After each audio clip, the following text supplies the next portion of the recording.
where you're not using protection.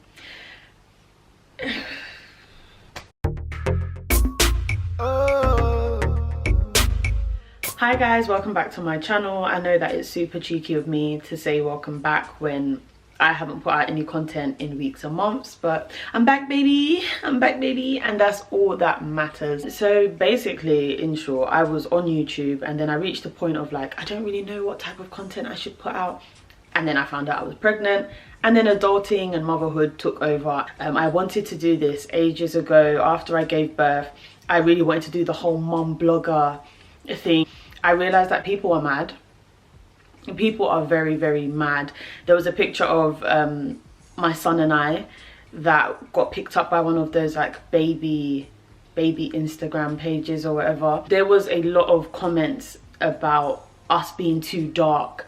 And I think the thing that made that whole situation really annoying was that it was black people, and black people who weren't that much lighter than me, telling me or leaving comments that me and my son are too dark. Someone tagged their friend and was like, oh my gosh, this is you and your son, and she was like, yeah, but we're not that dark. And I was like, fucking hell. My son at the time was only 6 months. I was like, I don't think I'm ready for I'm not ready for those type of comments right now. Like, I can't deal with that. I've grown up with the you're blick, you're ugly, you're so dark, midnight, burnt toast. Listen, I didn't die, because who died of insult? Who died of insults? Have you ever seen anybody in this earth that died of insults? I didn't die. So I've grown up with those comments, and I just don't, at this age, I just do not care. But you see, when it comes to my kids, you can't chat to me face to face or online. You can't chat bad about my kids. Yeah, because I will not lie to you, Charlie. It be a giddy giddy. You have to pull up right now or I'm die. The fucking fight has to come on. We're supposed to fight. This fight have to fucking come on. You can't talk about my son, you know, being too dark and all these like rude comments. You can't do that. And I thought it would be pretty off-brand if every day I'm in the comments fighting people over rude comments, and I just didn't have the time for it. But yeah, so let's start my pregnancy journey. I went to work as normal. On the way to work, I felt like my period feels a bit late, but the 2 months prior my period was late, so I didn't think anything of it. I said, you know what, I can't remember what day it was, but if, let's say, if my period isn't here by Wednesday, then I'll go and buy a test. So then I kept walking to work, and I was like, yeah, I'm starting to feel more and more uncomfortable about like this thought that I'm having. So then I couldn't wait till whatever the Wednesday, let's say. So I was like, okay, before I go into work, I'm going to take a test. I'm going to go and buy a test. So I went into Superdrug. I bought the cheapest test I could find, because I was like, I'm not going to go and buy one of them 15, 20 pound tests because I'm not pregnant. No. So let me just get the cheapy two pack for a £5 or whatever, a test, and go about my business. I took the test, I waited the time, and then it said positive. And I said, no, no. So then I took the other one, and it said positive. Suddenly, like, I couldn't breathe. Like, the room started feeling kind of tight, and I said, whew, let me sit down. And I called my boyfriend. I had stopped kind of hyperventilating at that point. I was very, very calm. I called him and I said, I'm pregnant. And he was like, what? And I'm like, I remember just being like, I was literally talking exactly like this. I remember this very clearly. I've just taken a test and I'm pregnant. And then like, that's when things started blurring. But I remember like the first few things that came out of his mouth were like, okay, I've got you, whatever, you know, whatever you want to do, I've got you, we've got this, like, we're in this to, he was really giving me, we're all in this together. He was, bless him, he was very supportive. Like, straight off the bat, he was like, you know, we've got this, like, what's your next move, what are you doing now? And I was like, I like, my shift starts in like 2 minutes, I need to go to work. So then I was like, okay, do you know what, I'm gonna go to work and I'm gonna tell my manager that I don't feel good and that I need to leave. And then what we'll do is we'll go to a clinic and get another test. Hopefully, you know, in my mind, that would be a professional test, and not a cheapy test. So he was like, okay, cool, just let me know what you're doing with that and then I'll come and pick you up. So I went to work, and when I got there I told my manager that, oh, you know what, like straight off the bat, like I don't feel good, you know, I don't really feel good, I would like to I'd like to go home. He was like, oh, like that's a bit mad, like I'm gonna have to call someone in to cover your shift, but it's cool, like don't worry about it. And then he was like, I hope you're not pregnant. And I was like, you're so funny. I was bricking it. When he said that, I was just like, oh my gosh, like can people tell? My boyfriend and I pulled up at the clinic. I did another pregnancy test, and surprise, it was of course positive. So that's when I started crying, because I was like, girl, not that I'd fucked up, I'd fucked up. It was weird because I guess I wasn't crying because I was pregnant. I was crying like, just felt like I wasn't where I was supposed to be in life, and now I'm bringing a child into the mix, like, and my head was, everything was just spinning. I had to go and speak with another advisor, and that woman, when I went to her, to me everything that was coming out of her mouth was abortion, abortion, termination, abortion, abortion. And in hindsight, I don't want to say it's because she's a witch. I want to say that in hindsight, maybe because I was crying, she was like, okay, yeah, this girl's not on it. So she advised that because I didn't live in the same borough as the clinic, she advised that I go and see my GP the next morning. So we drove home, and it was just a very, like, I remember just staring off, like I think I was looking out of the window for like the whole journey. So then my boyfriend and I pulled up like around like the side of my house, and we were just sat there, we just started laughing. I remember I was like we were both like crying, like he's gonna tell you he didn't cry, but he cried. And we were like, we're fucking screwed. Like we were just like, we are so screwed. And then you just hear the door open. We looked, and my mum was going to work. And then it just dawned on me that I'm gonna have to tell my parents. And oh mate, I could not even deal. So then I went in the house, and then I saw my sister. So my sister was like, what's wrong? Like you look really weird, like are you okay? And I just looked at her and I was like, I'm pregnant. And again, for context, I used to have like a picture frame on my wall. I'd slotted like one of my kiddie pictures in a frame. So I've told Fiona that I'm pregnant, and then this bitch, she starts, I'm like, what are you crying about? She was like, she looked at the picture, she was like, you're just a baby, you're just a baby. And I was like, Fiona, please, Carisha, please. I was like, Fiona, please, like, what am I going to do? She was just like, Fiona didn't know what to say, and I was just like, oh my gosh. So Fiona and I sat down, we devised a whole plan of how we were going to tell my parents, because I cannot lie to you, and I know it's so stupid. I was planning on saying nothing to about 6 months, because I was like, at 6 months, they can't be that angry because the baby's almost here. Like, I wasn't thinking that's going to be a recurring theme. My brain wasn't actually switched on during pregnancy. In the morning, I had to go to the GP. She made me do another pregnancy test, and of course it was positive. So then when I got in, my mom was like awake, because I went really early in the morning. My mom was awake and like moving around, and she was like, where did you go? And I was like, I had a job interview, so I went to go and buy tights. And in that moment, it just felt like the whole world was sitting on my shoulders and telling me shame, because I had lied to my mom. And my mom is my girl. Like, I just felt so rubbish lying to her, and I just felt so uncomfortable. So then I was getting ready for the interview and whatnot.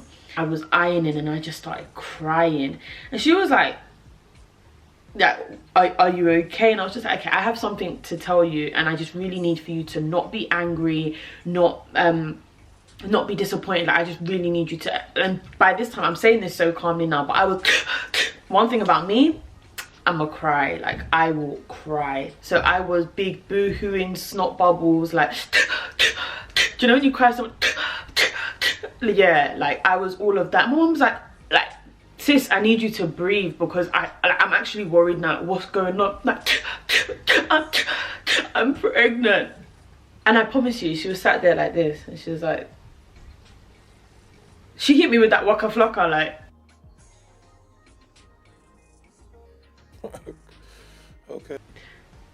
Okay. Like, she was like, then the first thing that came out of her mouth was, were you not using protection? A motherfucking, damn, fucking. How was I even supposed to answer that question in that moment? And I was just like, I don't know. She was like, okay, she asked, had I told my boyfriend? And I said, yeah. Like, have you told your dad? And I said, no. And I was like, her reaction was so calm. And don't get me wrong, obviously I didn't want her to like hit me in the face, but I don't know, in hindsight, I don't know why I was expecting my mom to be so angry, because I wasn't 60. In my mind, I always feel like I'm 60. I'm not. This was happening when I was 22, and I like to think that I had what I call African child immunity. I had finished uni, I had a law degree, I left with a decent grade. So she was just like staring off, and I was like, are you not gonna say anything? Like, I don't know why I was trying to provoke her. I was like, you're not gonna say anything? And she was like, it's happened, I don't have anything else to say. And so then there was just like a silence, and then she was like, you need to like get ready for this interview, go. So then I went to the interview, and yeah, that was it in terms of telling my mom. Like, I couldn't tell my dad.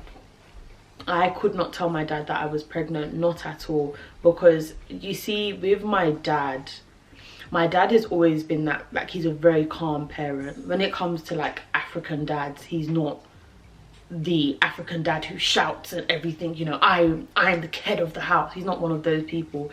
He's just super chill and super calm, and he's the type that, like, if you do something wrong or whatever, he will just call you for a chat, and he'll break down in the most monotone voice where you went wrong, what you could do differently. He'll give you a story of something similar that's happened in his life, and you yourself will start feeling like rubbish. Like, you will feel bad about what you've done.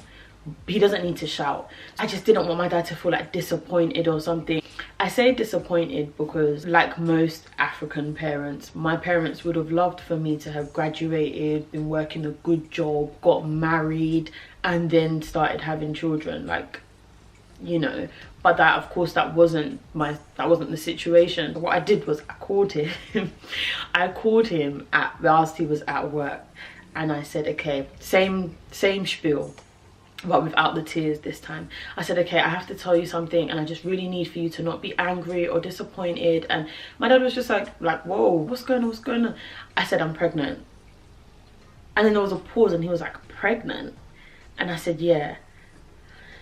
Then there was just a silence. He said, let's talk about this when I get home from work. And I said, okay, cool. So then my dad got home from work, and I avoided him for like 3 days. I was working night shifts, so by the time I would come home, he would be asleep in the sofa. So I'd take off my Doc Martens and I'd just creep upstairs. And one day he called me like on my phone and was like, hey, you're right, where are you? Obviously I wasn't gonna lie, I was upstairs in my room. So then I was like, oh, I'm upstairs. And he said, okay, come down. And I said, fuck. When I went downstairs, I was stood in the doorway, and he was like, take a seat. And I said, fuck. So then I sat down, and then he was like, okay, first things first, thank you. And I said, thank you?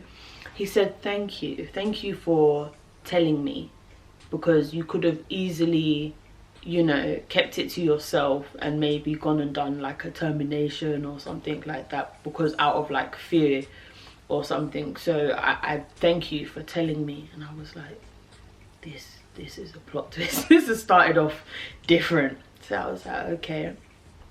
And then he goes, the second thing he asked me was, have I told my boyfriend? And I said, yes. He said, what, and what has he said? And he said, oh, has he accepted responsibility for the pregnancy? And I said, yeah. Okay. And again, like, my tone has changed, because that is literally how my dad was talking to me. He was talking to me like this. Have you told your boyfriend? He said, see, Aubrey, the problem isn't having a baby young. The problem is having a baby young and being broke. And it took everything in me not to laugh. But then he went on to give me a whole talk about money management, because of course, according to my dad, I spent all my money on wigs and hair and beauty and stuff like that, and enjoyment, which is only half true. But yeah, so he was then telling me, you know, now you're gonna be someone's mum, you have to save up everything that you're making, you have to save. Then to this day I still don't know who he was referencing, but he was talking about a Ghanaian actress whose story had come on the TV recently, and she gave like birth straight out of secondary school, but now her child is older, she's been able to focus on her career and she's doing really well. So he was just basically telling me that, like, he was using that woman's story to tell me that, like, it's not the end of the world, like I can still achieve everything that I want to achieve. And he was just such a babe, like such a babe. And that was it for telling my dad. And then when my mum, I think when my mum came in from work, I told her that I had told my dad, and she was just like, okay, cool. Then like the next day, my mum would come into my room with like the mother care catalogue, and she'd be circling things and folding pages and be like, oh my gosh, like she was so excited. Like as soon as I told my dad, like my mum was just super excited. So Monday 8th January 2018, this is a special day for me because I always say it was the last day that I had a good night's sleep. I decided that I was gonna go to Westfield, and when I got home, you know, put the stuff away or whatever, then I decided to get in the sofa and have a nap. I woke up from that nap and I felt like this baby's not moving the way that he's supposed to be moving, and I felt very uncomfortable and something just didn't feel right. So I said, again, I'm gonna go to the hospital even if it's nothing. So I remember, again, I took my folder, my headphones, I had £20 in cash on me.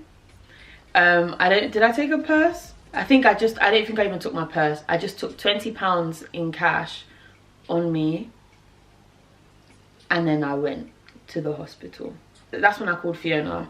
Fiona was working in central London at the time. The hospital was kind of sort of central London. So then Fiona was like, all right, cool, on her way home she'll stop at the hospital just to see how far along I'm getting. A doctor comes in and she goes, basically in short, she was like, we don't know why your baby has stopped moving. We can deliver him now, or we can let you go and you could potentially have a stillbirth.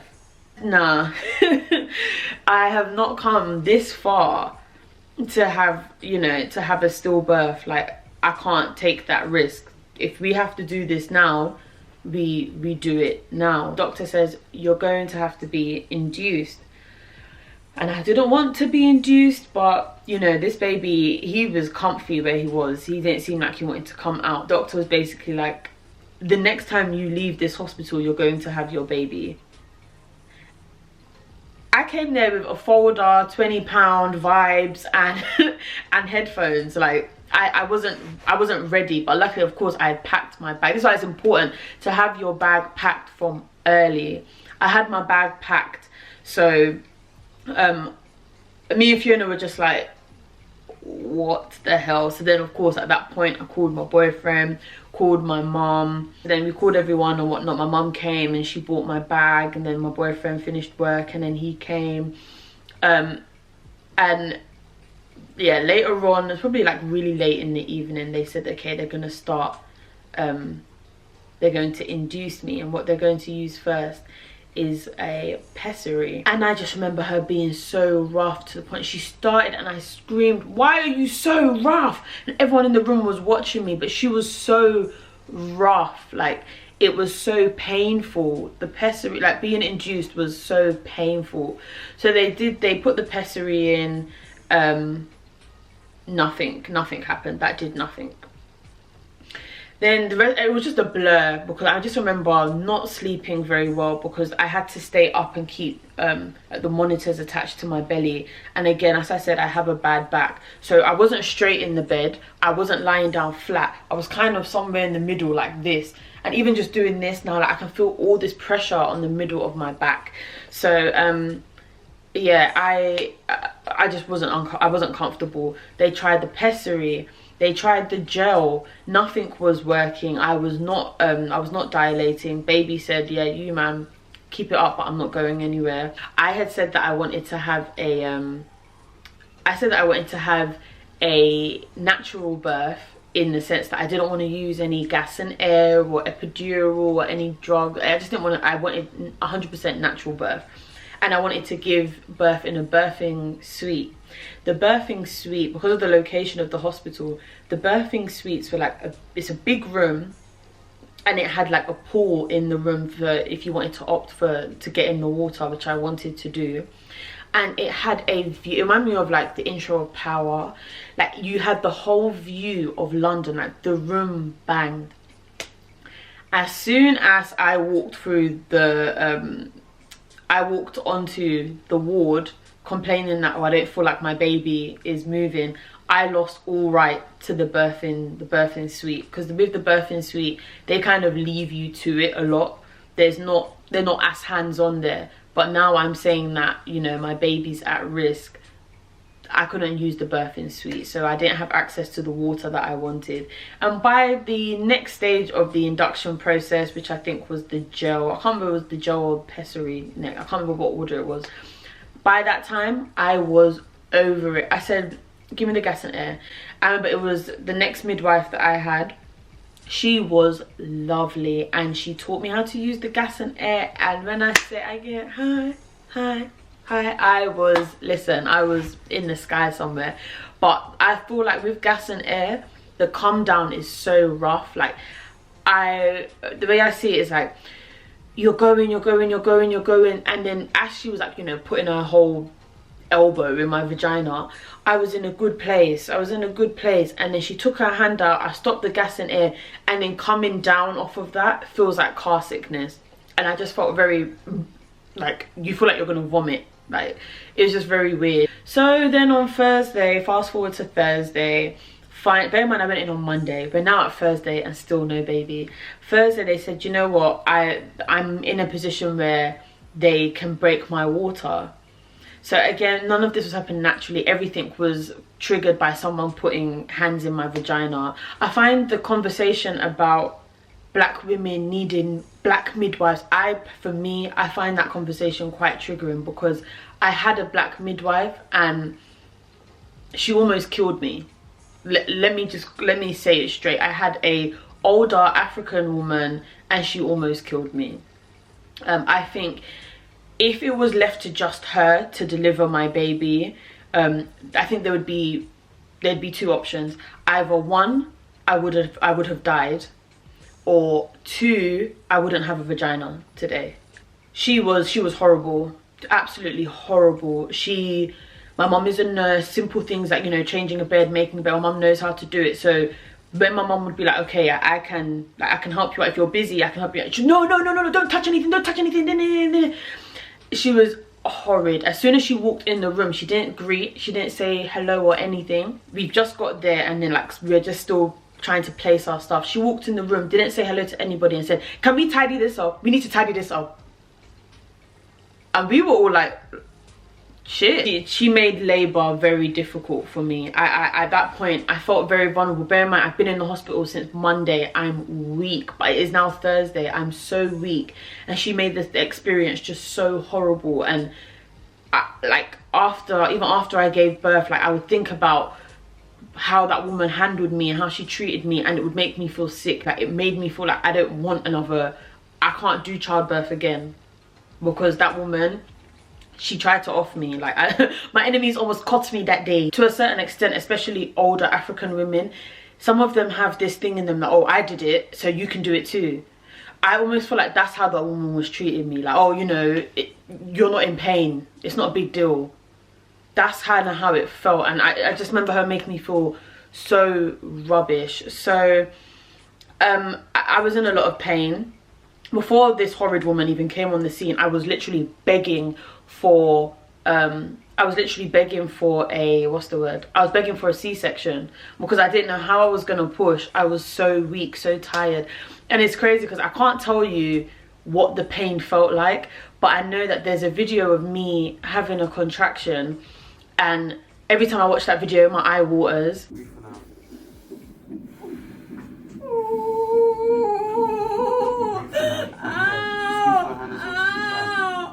But I remember being in so much pain. So then fast forward, now this woman has come on the scene. She's super rude, she's just horrible, and I was like, okay, I won't be able to do this. I need an epidural. Then my mum got vexed. My mum's walked out the room. She's so upset. My mum didn't want me to get epidural because, you know, there's things of like all types of side effects with epidurals. But that's not how I wanted it. I wanted it drug free. Even gas and air. I didn't even want gas and air to touch my mouth. But, you know, nothing I planned in terms of, you know, they tell you write your birthing plan. Not a single thing I put in that plan. It didn't happen. Not a thing went my way. So I wanted the epidural. My mum was angry, and my boyfriend was just like, he can tell that I'm in pain, but like, Claude, keep going, you know, you've got this. And I'm like, I don't, you know, I'm not a strong black woman. Like, I don't have it. I don't, babe. I don't. Actually got my epidural. My mum kind of got over herself, and then my boyfriend read up about it, and he was like, if you feel like this is the best thing for you, go do it. So I got the epidural. And then of course I wasn't able to get out of bed. I had to get a catheter fitted in, so essentially I was peeing into a bag. And I was just sat there. Then some midwife was going past, and she was like to my horrible midwife, what's going on? And then she came over, she looked at my chart, and she was like, why is she still sitting here? She should be pushing. So I was laying in bed, tired, exhausted, when that was the time I should be pushing. If that woman that woman saved my life. If that woman did not come along, she would have just had me sat there. So that woman stayed, bless her. She stayed. I pushed. She talked me through everything. I pushed, and unfortunately I tore a bit. She stitched me up, and that's the reason why I say, if not for her, I probably would have been left with no vagina, because I don't trust that the other woman could have done a good job, or she would have even bothered herself to do a good job. So yes, so I went into hospital on Monday. I gave birth on Friday, early in the morning. My baby was finally here, and I called him Caleb, and that is my story. If you have any questions, or if I've missed anything out, please do let me know. Please like, share, comment, subscribe, all of that good stuff.